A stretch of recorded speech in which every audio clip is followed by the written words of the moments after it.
Olá a todos, bom estarmos juntos mais uma quinta-feira. Hoje nosso encontro com Jesus, nosso estudo bíblico, estudando passagens bíblicas, ele vai ser sobre um personagem junto com Jesus, alguém que na sua história pessoal encontrou com o Salvador do mundo, com o Filho de Deus, Jesus Cristo, nosso Senhor e Salvador. Quero te convidar a, nesse estudo bíblico, fazer parte desse estudo, dessa reflexão, desta meia hora, mais ou menos aí, onde a gente vai abordar um pouquinho este encontro que eu quero estudar com vocês hoje. O encontro de hoje ele vai se passar na cidade de Cafarnaum, uma cidade bíblica bastante importante, onde Jesus muitas vezes se hospedou, passou, fez curas, fez o anúncio da sua palavra e também ensinou os seus discípulos e as pessoas. A história de hoje ela se passa nesse ambiente. A cidade de Cafarnaum também ela tem aqui uma grande importância porque é ali onde fica a casa de Pedro, um dos principais discípulos de Jesus, e também a passagem em alguns eventos históricos, como o de hoje que nós vamos ver, onde tem bastante significado a sua passagem por ali, por causa de alguns acontecimentos que aconteceram no entorno ou no mar da Galileia, junto com os discípulos. Então, eu quero te convidar hoje, pegue sua Bíblia, você pode ler também na sua versão o texto que nós vamos estudar, que nós vamos ler e ter uma pequena noção desse estudo bíblico, dentro do seu contexto da época, dentro dos acontecimentos que estavam acontecendo naquela situação enquanto Jesus encontra com essa pessoa, e também, obviamente, trazer isso para nós de uma forma breve, mas trazer para nós, para que a gente possa refletir, a partir do estudo da palavra, algo para a nossa vida. Então, abra a sua Bíblia no Evangelho de Mateus, capítulo 8. Nós vamos ler o versículo 5 a 13, e também você pode ler em paralelo Lucas 7, 1 a 10, porque este encontro, esta história, ela está relatada nos dois evangelhos. Tem pequenas diferenças ali na forma de relatar dos evangelistas, porque eles são pessoas reais que relatam de forma diferente o que eles experimentaram com Jesus nessa situação, mas os detalhes são riquíssimos e nos ajudam a entender, obviamente, o texto. Eu vou ler aqui no nosso estudo, na versão da NVT, nova versão transformadora da Mundo Cristão, uma Bíblia que eu gosto bastante de utilizar para a leitura, porque ela é fácil para ser compreendida. Como eu falei na última vez, isso ajuda também. Eu faço a leitura. Quando Jesus chegou a Cafarnaum, um oficial romano se aproximou dele e explicou: Senhor, meu jovem servo está de cama, paralisado e com dores terríveis. Jesus disse: Eu vou até lá para curá-lo. O oficial, porém, respondeu ao Senhor: Não mereço que entre em minha casa. Basta uma ordem sua e meu servo será curado. Sei disso porque estou sob a autoridade dos meus superiores e tenho autoridade sobre os meus soldados. Só preciso dizer: vão, e eles vão. Ou venham, e eles vêm. E digo aos meus escravos: façam isso, e eles fazem. Quando Jesus ouviu isso, ficou admirado e disse aos que o seguiam: Eu lhes digo a verdade, jamais vi fé como esta em Israel. E também lhes digo, muitos virão de todas as partes, do leste e do oeste, e se sentarão com Abraão, Isaque e Jacó, no banquete do reino dos céus. Mas muitos para os quais o reino do céu foi preparado serão lançados fora na escuridão, onde haverá choro e ranger de dentes, onde Jesus disse ao oficial romano: Volte para casa, tal como você creu, assim acontecerá. O jovem servo foi curado na mesma hora. Esse é o nosso texto. Esse é um dos personagens que eu escolhi para essa série de estudos de passagens bíblicas, encontros com Jesus. É significativo nós notarmos o que tem acontecido aqui nessa história. Nós temos Jesus voltando do monte após o ensino a muitas pessoas, aos discípulos. Mateus relata o Sermão do Monte, Lucas também relata alguns ensinos de Jesus durante o Sermão do Monte. E Jesus está voltando do monte e está em Cafarnaum. Cafarnaum é logo à beira do mar da Galileia, ou do lago da Galileia. E ali Jesus então encontra mais pessoas e aí acontece essa cena que nós lemos hoje. Lembrando que ao redor do mar da Galileia existem essas cadeias montanhosas, então aí dá para entender um pouquinho a trajetória de Jesus. E ali perto de Cafarnaum acontecem vários eventos, como eu mencionei antes, no início, inclusive a multiplicação de pães e peixes acontece um pedaço um pouco adiante, do outro lado do mar da Galileia, onde tem vários eventos aí que se decorrem desse momento após isso. E no momento agora, então, a história narra o encontro, então, de Jesus com um homem. Lucas narra um pouquinho diferente do que nós ouvimos em Mateus. Por isso eu vou, a partir de imagens que estão disponíveis na internet pelo Free Bible Images. Isso também está na descrição do vídeo, para cumprir os direitos autorais dessa entidade que faz fotos e vídeos e imagens a respeito de textos bíblicos, onde dá para acompanhar um pouco diferente o raciocínio. Onde Jesus está no mesmo lugar, Cafarnaum, e acontece a cena na casa do centurião, ou digamos na vida do centurião romano, que depois eu explico bem certinho o que é. O seu servo está doente. Mateus relata jovem, é uma forma de descrever a palavra servo, é um jeito, e Mateus usa já uma outra palavra para descrever o seu servo, o seu escravo. Né? E aqui ele está doente, muito doente, moribundo, à beira da morte, e há então essa cena da preocupação do centurião romano com o seu servo. O centurião romano, em Lucas, no relato de Lucas, vai buscar os líderes judeus para que eles façam a antessala com Jesus. Se Jesus está disposto a receber este homem romano na sua presença para que ele possa lhe pedir alguma coisa.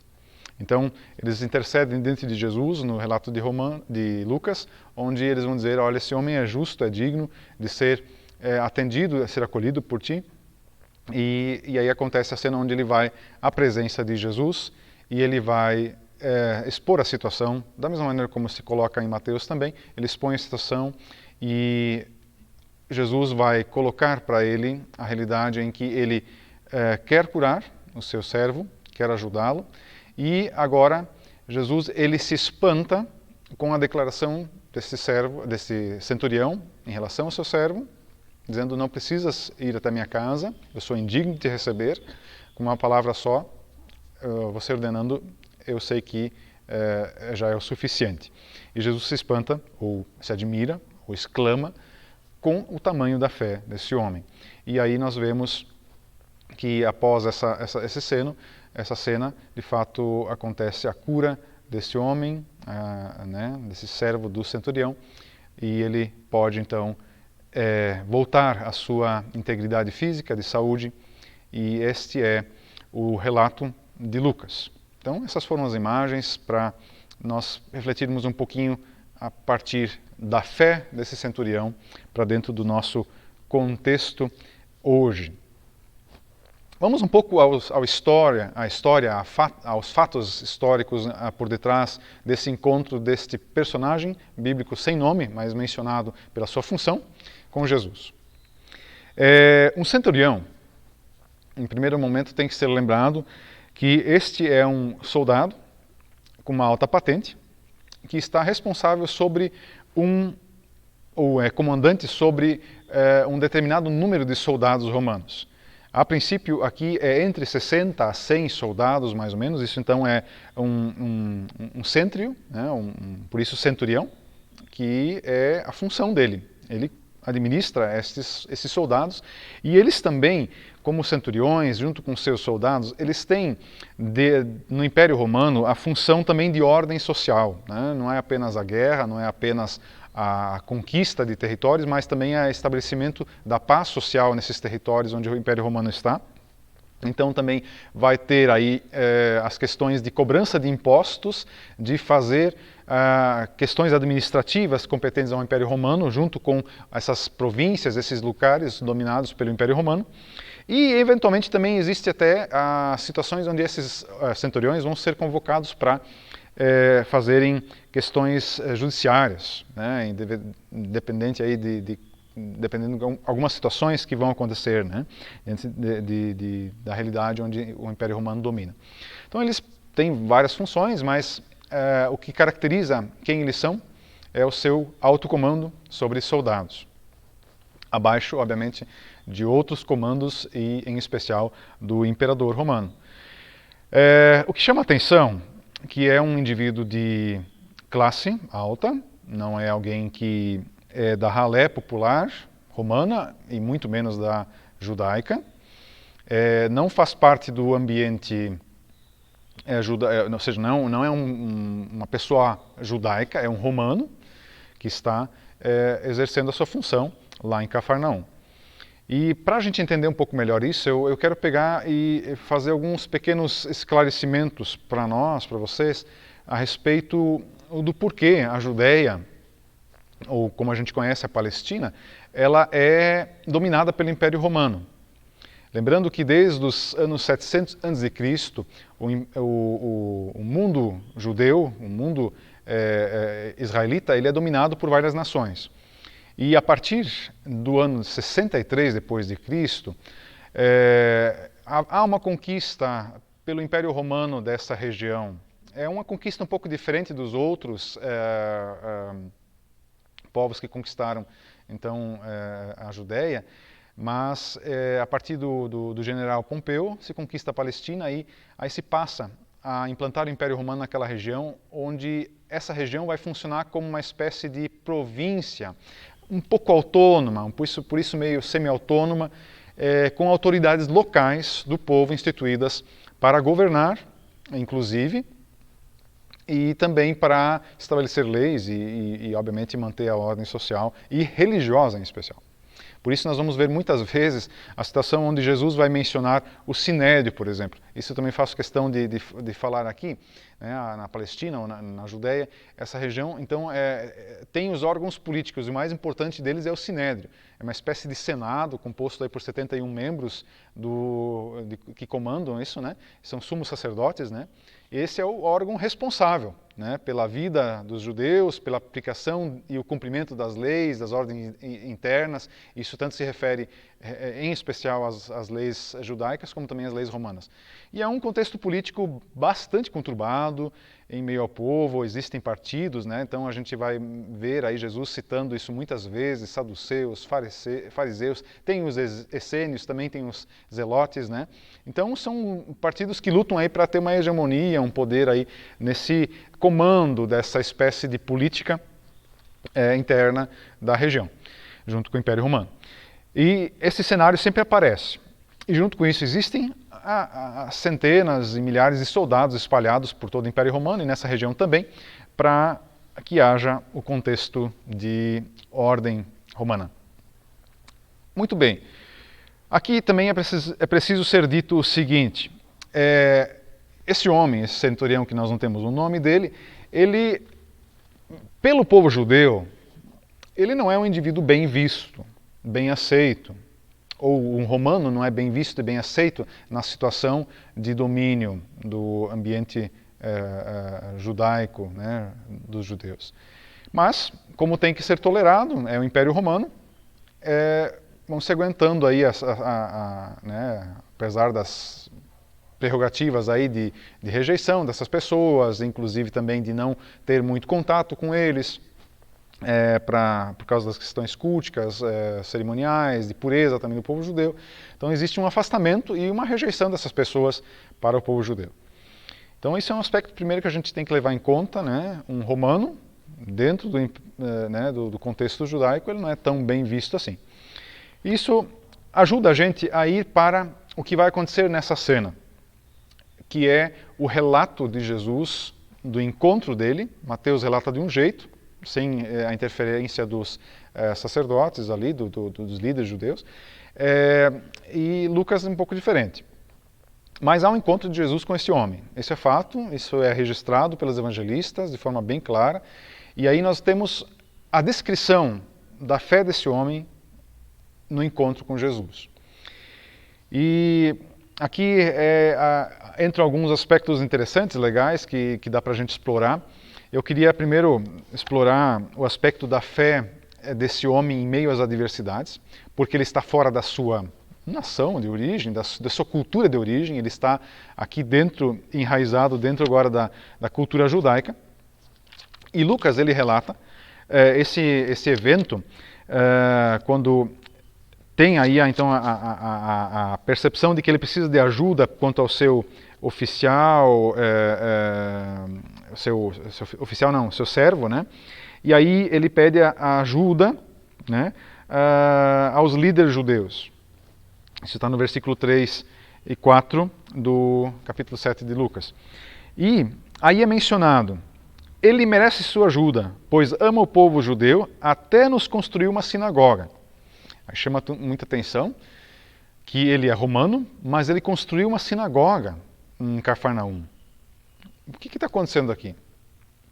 Aqui está acontecendo uma entrada de um romano para dentro da religião judaica, um pouco antes de Jesus se encontrar com ele, onde ele, com seu poder aquisitivo, né, suas posses, seus bens, ele constrói uma sinagoga para que haja aqui a explanação das Sagradas Escrituras e os encontros, né, dos judeus e, obviamente, os cultos na sinagoga que acontecem. Será que ele está junto com os judeus? Será que ele se converteu ao judaísmo? São perguntas que dá para fazer aqui. É interessante que aqui, de fato, a gente percebe que os líderes judeus enxergam ele com bons olhos. Enxergam? Não significa que ele é tão querido, mas enxergam ele com bons olhos, porque ele fez um bem para os judeus, subjugados pelo Império Romano, e ele fez um bem, ele construiu uma sinagoga para eles. E aí a gente já percebe que tem algo diferente nesse personagem. Um romano não seria o alvo inicial da pregação do Evangelho, talvez, e muito menos das investidas do povo judeu, dos líderes judeus, para fazê-lo, torná-lo um deles. Porque a gente sabe que o Império Romano cobrava altos impostos, ele subjugava esses povos, então tinha aí uma dificuldade, tanto que existem vários relatos onde a gente encontra essa dificuldade desse relacionamento dos judeus com os romanos, e Jesus muitas vezes diz, né, ou algumas vezes chegou a dizer, né, vocês estão sob esse domínio, sirvam a esse domínio, inclusive com os impostos, né, daí a César o que é de César. Enfim, então tem aqui uma diversidade, tem uma dificuldade de convivência de um romano no ambiente judeu. Mas tem aqui algo que está facilitando a vida desse homem no meio do ambiente judeu. Ele está proporcionando um bem à religião judaica. E isso chama atenção. E essa fé firme dele não se mostra só no fato de ele construir uma sinagoga, mas dele buscar a liderança judaica e dizer, eu preciso de ajuda para ir em direção a Jesus. O que vocês me diriam? Vocês me ajudam? E eles prontamente fazem isso, intercedem diante de Jesus e esse homem merece a tua atenção. Mateus não relata isso, mas juntando Lucas a gente percebe que essa história ela tem vários aspectos e esse aspecto é muito interessante. Uma fé que tem um cuidado de se colocar no lugar certo. Ele não vai direto a Jesus. Jesus poderia ser mais um mestre, mais um líder judeu, a ser consultado, de repente, mas ele se coloca sob a liderança dos judeus e diz, o que eu devo fazer? Será que eu consigo uma audiência com Jesus? Isso é bem legal, essa simplicidade desse homem de alta patente, onde ele vai se colocar sob a liderança desse povo subjugado e vai buscar a ajuda de Jesus. Primeiro aspecto que eu queria mencionar, chamar a atenção. O segundo aspecto desse homem, da fé desse homem, é coração amoroso que esse homem tem. Esse encontro com Jesus, ele descreve este coração amoroso. Quando eu digo coração amoroso, eu quero me referir aqui ao fato de que esse homem ele está buscando ajuda, não para si, mas para o seu servo. Aqui existem algumas pequenas controvérsias nos nossos tempos a respeito desse texto. Ele é inclusive usado em ambientes da teologia da inclusão, que fala que esse texto mostra que Jesus ama inclusive os homossexuais, referindo-se a esse oficial romano como sendo um homossexual. Existe um contexto histórico aqui por trás que hoje eu não quero entrar no detalhe, mas existem várias interpretações conturbadas que acontecem nos nossos dias a respeito desse texto. Mas o fato é que esse homem tinha um servo, ele tinha alguém que cuidava do seu lar, da sua casa, talvez até administrava seu dinheiro, né, suas finanças, e ele está muito doente. Ele quer bem este homem. Ele quer ele junto com ele no dia a dia, bem de saúde. E ele vai buscar ajuda não para si, para esse homem. Isso é bem interessante. Na Bíblia acontecem apenas 2 relatos no Novo Testamento de pessoas que não são do povo judeu, não são judaicas, que são auxiliadas por Jesus ou que recebem algum tipo de milagre. A mulher sírio-fenícia e este homem aqui, esse centurião romano. Então, tem aqui algo que me chama muita atenção. Esse homem não está pensando só em si, porque assim um servo ou um escravo que ele tem, naquela cultura romana não tem muito valor. Parece que a dignidade desse homem agora é muito importante. Onde ele aprendeu isso? Ele aprendeu isso provavelmente, eu vou dizer agora, interpretando algo que não está escrito aqui, mas que pode ser profundamente verdadeiro. Ele pode ter aprendido isso com a própria religião judaica, que ensina o amor ao próximo, que ensina o amor às pessoas, servos, escravos, órfãos, viúvas, enfim, pessoas que não estão chegando. Ele ensina o amor. De repente ele aprendeu ali. Mas esse aprendizado se mostrou de forma muito prática, vivendo isso em prol do outro, se importando. O amor que se importa, um coração, ele tem uma fé que gera amor pelos outros. Porque ele simplesmente podia descartar esse servo. A gente não sabe o que ele fazia exatamente, esse servo, mas ele podia descartar. Porque escravos, servos, enfim, essas pessoas dentro do ambiente romano, eles não tinham valor. Eles já nasciam escravos, morriam escravos. E era morreu, pega outro, né? Então, interessante a preocupação dele com a vida desse homem. E isso não é uma preocupação religiosa, uma preocupação de humanidade com esse homem. Isso chama bastante atenção. Então eu quero destacar isso diante da cena, do encontro desse homem com Jesus, e levar agora também ainda um terceiro aspecto, que é uma fé bastante humilde, que a gente percebe diante de Jesus. Ele sabe da autoridade que ele tem. O cara é muito dotado né, institucionalmente pelo Império Romano como sendo autoridade. Ele está sobre muitos soldados, mas ele está abaixo do Império Romano e está abaixo de outras autoridades. E agora ele se coloca diante de Jesus como sendo alguém que é também subordinado a uma autoridade maior, que é Deus. Porque ele vai se referir dizendo, olha, quando eu dou ordens aos meus servos, eles vão e fazem. Tu, Senhor, podes fazer isso porque tu tens alguém sobre ti também. O que ele se refere aqui? Ele vai dizer, olha, eu estou sob o comando de alguém. E por eu estar sob o comando de alguém, quando eu peço algo, acontece. Tu estás sob o comando de alguém. Quando tu fazes algo, quando tu pedes algo, acontece. E ele se coloca e diz, mas não vá à minha casa, eu não sou digno de ti. Humildemente ele se reconhece em uma condição indigna de receber o que está pedindo, mas ele está sujeito à autoridade de Jesus. A autoridade de Jesus diante da sua autoridade que vem de Deus. Isso é muito interessante, é muito legal, muito bonito esse gesto aí, dessa humildade desse homem, e por isso é um aspecto que a gente deve mencionar.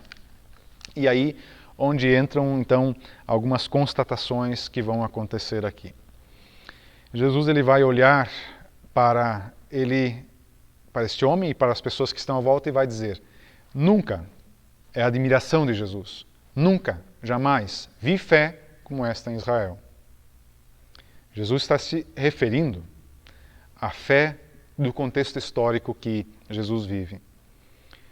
um romano, não judeu, nem sei se, imagino que ele não era circuncidado, mas um não judeu, agora demonstra fé. Demonstra de forma prática e perceptível que a sua fé é grande, ela é visível, ela é audível e ela não pode ser ignorada. Nunca vi, jamais vi fé como esta em Israel. Esse texto, ele não fala de um milagre. Esse texto fala de fé. Um homem que encontra Jesus. Ou melhor, Jesus proporciona um encontro com um homem que estava buscando encontrar-se com o verdadeiro Senhor sobre o céu e sobre a terra. E aqui esse encontro acontece.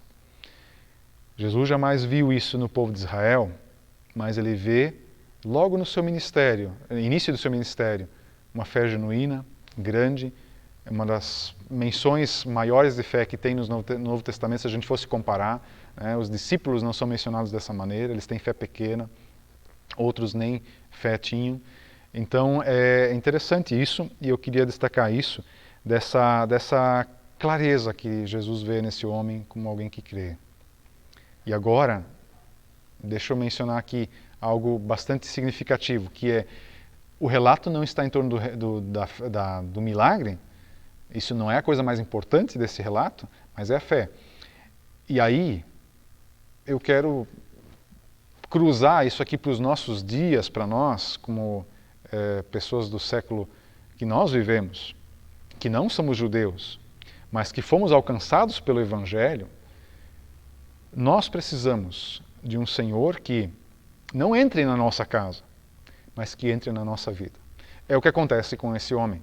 Jesus não entra na casa desse centurião, mas ele entra no coração desse centurião. Nós não temos mais relatos desse homem a partir de agora, mas aqui nós vamos ver nitidamente, pela forma como Jesus coloca, que aqui há um meio claro, uma visão clara de que esse homem está fazendo parte daqueles que creem em Jesus, daqueles que confessam Jesus como Senhor sobre o céu e sobre a terra. Eu acho isso fascinante porque os encontros de Jesus com homens, com mulher também, pessoas que não são de origem judaica, eles são muito intensos quanto à fé. Pessoas que absolutamente se renderam a esse Senhor. Este homem talvez tinha uma tradição atrás de si, um período de vida atrás de si, onde ele se envolveu no ambiente judaico, pela construção da sinagoga, isso fica claro. Mas nesse encontro com Jesus, ou a partir desse ouvir de Jesus e querer ter um encontro pessoal com Ele, nós vemos que há aqui, de fato, alguém que quer entregar sua vida a Jesus. E ele faz isso. Porque ao declarar, Jesus, tu, apenas com a tua ordem, vai acontecer. E Jesus vai declarar, podes ir. Assim como você creu, aconteceu. É fascinante esse encontro, eu gosto dessa história bastante. Ela é um relato muito significativo daquilo que Jesus faz conosco, daquilo que Jesus faz comigo, onde nós não podemos esquecer de que o maior milagre que pode acontecer na vida de uma pessoa é a sua fé. Não é a cura na sua vida ou de outra pessoa. Esse não foi o maior milagre que nós temos no relato dessa história de hoje, onde a gente vai perceber que o maior milagre, de fato, é a fé. Grandes coisas Deus fez para esse homem, Jesus Cristo fez para este homem, e de fato nós temos que levar isso em consideração. Eu espero que este pequeno relato, essa pequena conversa em torno desse personagem, desse encontro com Jesus, tenha te ajudado a fazer você refletir, pensar e também assim, agora pensar como esse centurião. Se há um Senhor, se há alguém com uma autoridade como Jesus neste mundo, e há, como pode ser grande as coisas que Ele fará? E como eu, pela minha fé nele, pelo meu crer nele, pelo meu estar nele, posso ser um instrumento de bênção para os outros? Como o amor pelo próximo pode ser exercido quando eu levo eles, o próximo, diante de Jesus, em oração, quando eu clamo por ajuda por alguém, por situações. Eu acho fascinante esse texto, porque ele é muito simples. Ele é tão simples que ele não precisa de explicação. Mas nós, muitas vezes, não damos atenção a essa simplicidade na nossa vida de fé. Dê essa atenção à tua vida de fé, mesmo que você já seja uma pessoa experiente na vida de fé, ou talvez você esteja começando, ou talvez você não tenha nem entendido claramente quem é Jesus ainda. Mas Jesus é o Senhor e Salvador da nossa vida. E Ele tem autoridade sobre nós e sobre os outros.